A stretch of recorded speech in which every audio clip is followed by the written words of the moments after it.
Hey, it's Chaotic Weeb, aka Random Weeb on the internet, and thank you for checking out my video. So, today I'll be talking about a manga that I have read today, which is called Hideout. So, this is a horror and thriller manga, and basically, I mean, it is quite surprising when you scroll through the panels and you find yourself surprises, just like in Junji Ito's work and other mangas, horror mangas specifically.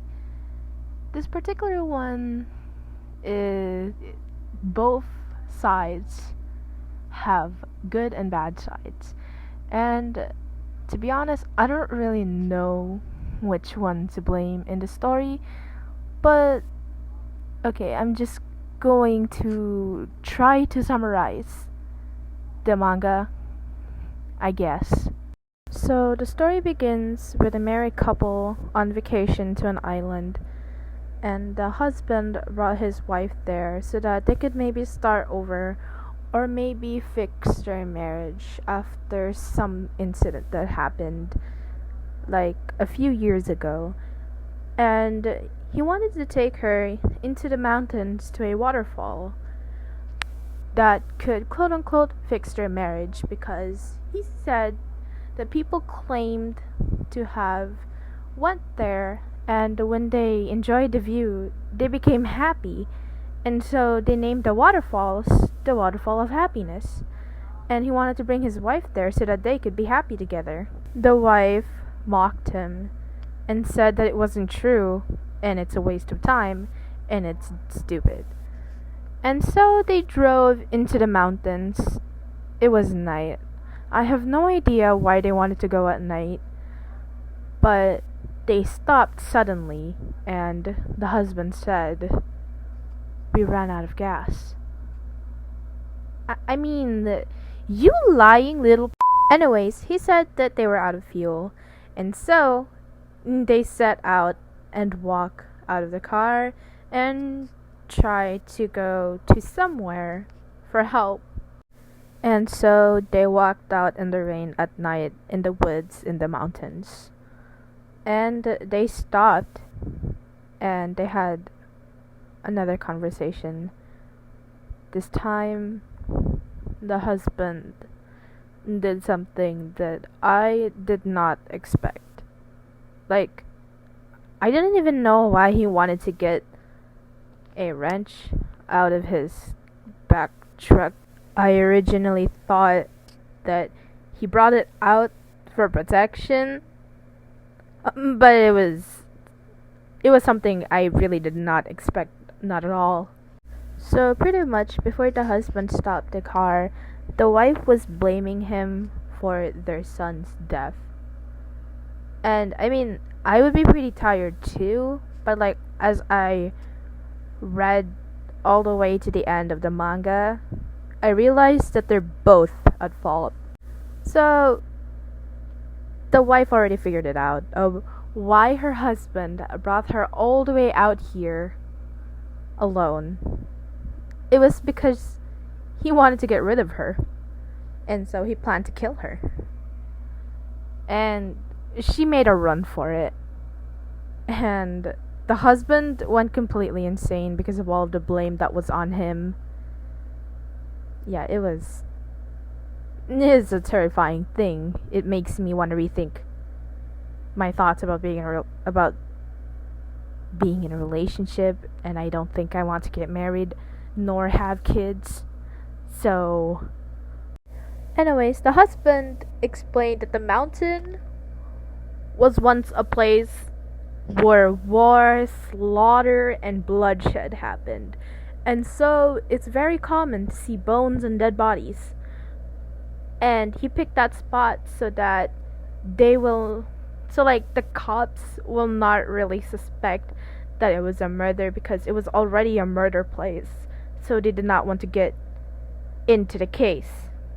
I mean, that was kind of a cheap trick, but like it's a place where not even the locals would go to, so the chances of being discovered or discovering a dead body there is probably low since it has a bad history. So, I mean, I guess the husband I guess the husband does have a point. And so the wife ran and hid in a cave, and the husband followed behind her. As the husband walked in the cave, he found his wife, and so he hit her in the head, and she fell unconscious. After that, the husband tried to leave the cave, but he couldn't find a way up, and behind him was a creepy old man that looked like a monster, and the monster chased him and tried to kill him. And as the old man was getting closer and closer, and the husband, Seiichi, couldn't really escape because he found himself in a dead end, but he looked down his feet and found something under his feet. Then he realized it's something that he could open, and he opened it and jumped down, and he has successfully escaped the monster for now. When he woke up, he found that there was a lot of rooms underground. After exploring a bit, he found a woman chained up, and she started saying something, but he didn't listen. All he cared about was getting out of that cave alive. In the next room, there was a man. He was crying, and he wishes to die, because he didn't want to be eaten slowly and left there alone, tied up to a chair with nothing on, losing his sanity. And he feels so dead that the only thing that reminds him that he is alive is hearing the next room screaming and shouting for help, while that monster is feeding on them slowly. As he hears all of this, the monster is creeping up behind him and hit him. Seiichi woke up being tied up with no clothes on, and he was almost crying, and he suddenly heard the door in front of him open, and to his surprise, it was his wife. When he saw her, a wave of remorse came over him.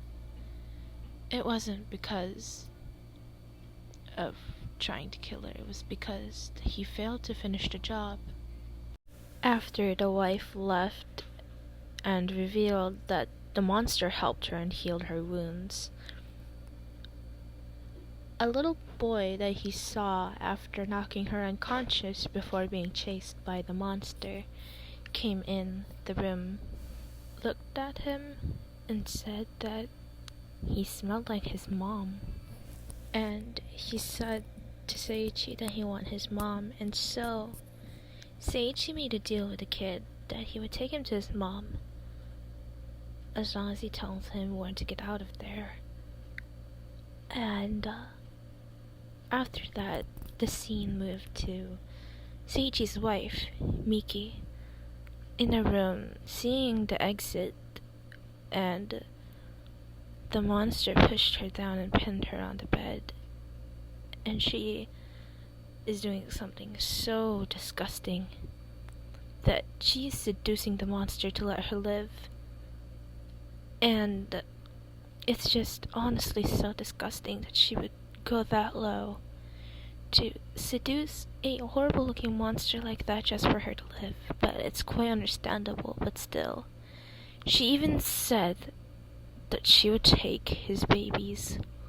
While she was having this conversation with the monster, her husband Seiichi stabbed him from the back, and so the two are in a heap of battle again.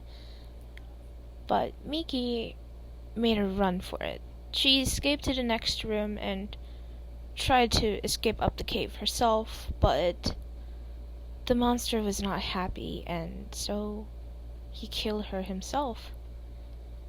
And the next scene is Seiichi going head to head with the monster. And the kid is just seeing all of this, like watching his father being killed by another man right in front of him. While Seiichi was beating up the monster and killing him, there were a flashback when his son died and when he talked to Miki's parents about getting a divorce.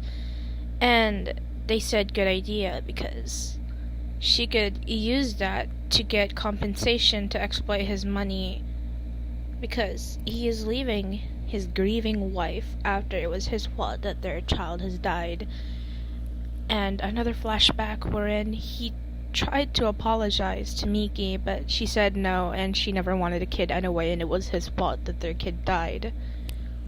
And after that day, when he asked Miki's parents to get a divorce, he killed her parents, and on that same day he called his wife that they're going on vacation and she should go pack her things and be ready to leave when he arrives home.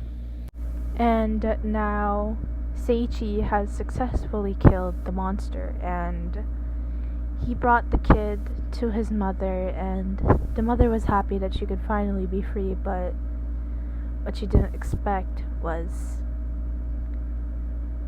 what the man said, that he understood what that monster felt, and he didn't want to leave that cave.